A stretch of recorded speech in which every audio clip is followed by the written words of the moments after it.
Hello guys, Shopify and വൂക്കോമോസ് ഈ രണ്ട് name എല്ലാവരും ഒരു വൂക്കോമോസ് അല്ലെങ്കിൽ ഇ കൊമേഴ്സ് വെബ്സൈറ്റ് ക്രിയേറ്റ് ചെയ്യാൻ പോകുന്ന അല്ലെങ്കിൽ സ്വന്തമായിട്ട് ഒരു ബിസിനസ് സ്റ്റാർട്ട് ചെയ്യാൻ പോകുമ്പോൾ ഏത് ഇ കൊമേഴ്സ് പ്ലാറ്റ്ഫോം ചൂസ് ചെയ്യണമെന്ന് ചെക്ക് ചെയ്യുന്ന സമയത്ത് നിങ്ങൾ കേട്ടിട്ടുണ്ടാവുന്ന ഒരു നെയിമാണ് വൂക്കോമോസ്, അതേപോലെ ഷോപ്പിഫൈ, ഈ രണ്ട് പേരുകൾ.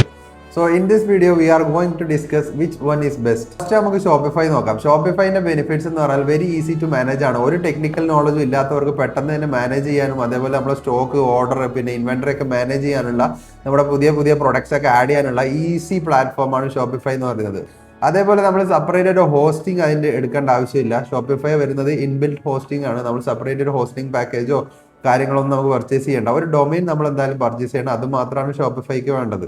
തേർഡ് ബെനിഫിറ്റ് എന്ന് പറയുന്നത് നമുക്ക് ഇഷ്ടംപോലെ ടെംപ്ലേറ്റ്സ് അഥവാ തീംസ് ഒക്കെ അതിൽ അവൈലബിൾ ആണ്. നമുക്ക് ജസ്റ്റ് ഇൻസ്റ്റാൾ ചെയ്തിട്ട് നമ്മുടെ പ്രൊഡക്റ്റ് ആഡ് ചെയ്ത് വെബ്സൈറ്റിൽ ലൈവ് ചെയ്യാൻ പറ്റും. പെട്ടെന്ന് തന്നെ നമുക്ക് ലൈവ് ചെയ്യാൻ പറ്റും. ഫോർത്ത് ബെനിഫിറ്റ് എന്ന് പറയുന്നത് ഹാക്കിംഗ് പോസിബിലിറ്റി വളരെ കുറവാണ് ഷോപ്പിഫൈയിൽ. എന്ന് വെച്ചാൽ Shopify it has their own inbuilt hosting. So ഹാക്കേഴ്സിന് അതിൽ എൻ്റർ ചെയ്യാനും വെബ്സൈറ്റ് ഹാക്ക് ചെയ്യാനുള്ള പോസിബിലിറ്റി വളരെ കുറവാണ്. ഇനി നമുക്ക് ഷോപ്പിഫൈൻ്റെ ഡ്രോബാക്സ് നോക്കാം. ഡ്രോബാക്സ് എന്ന് പറഞ്ഞു കഴിഞ്ഞാൽ നമുക്ക് ആ തീംസ് കസ്റ്റമൈസ് ചെയ്യണമെങ്കിൽ കുറച്ച് കോഡിംഗ് നോളജ് ആവശ്യമാണ്. സെക്കൻഡ് ഡ്രോബാക്ക് എന്ന് പറയുന്നത് നമ്മൾ മന്ത്ലി പേയ്മെന്റ് കൊടുത്താണ് ഷോപ്പിഫൈ ഉപയോഗിക്കുന്നത്. എന്ന് വെച്ചാൽ നമ്മളൊരു പുതിയ ബിസിനസ് ഒക്കെ ആണെങ്കിൽ ഒരു മാസം 2000-2100 രൂപയൊക്കെ ഒരു മാസം പേ ചെയ്യണം. ആദ്യത്തെ ഒരു 3 മാസം നമുക്ക് 20 രൂപക്ക് അല്ലെങ്കിൽ ഫ്രീ ആയിട്ടൊക്കെ നമുക്ക് സബ്സ്ക്രൈബ് ചെയ്യാം. അത് കഴിഞ്ഞ് നമ്മൾ വെബ്സൈറ്റ് അല്ലെങ്കിൽ നമ്മുടെ ബിസിനസ് സ്കെയിൽ ചെയ്യുന്ന സമയത്ത് നമുക്ക് അവിടെ ഈ മന്ത്ലി ഒരു 2000-2200 ഒക്കെ കൊടുക്കുന്നത് ആസ് എ സ്റ്റാർട്ടപ്പ് ബിസിനസ് ഒരു ചെറിയൊരു വിഷമം ഉണ്ടാക്കുന്ന ഒരു കാര്യമാണ്.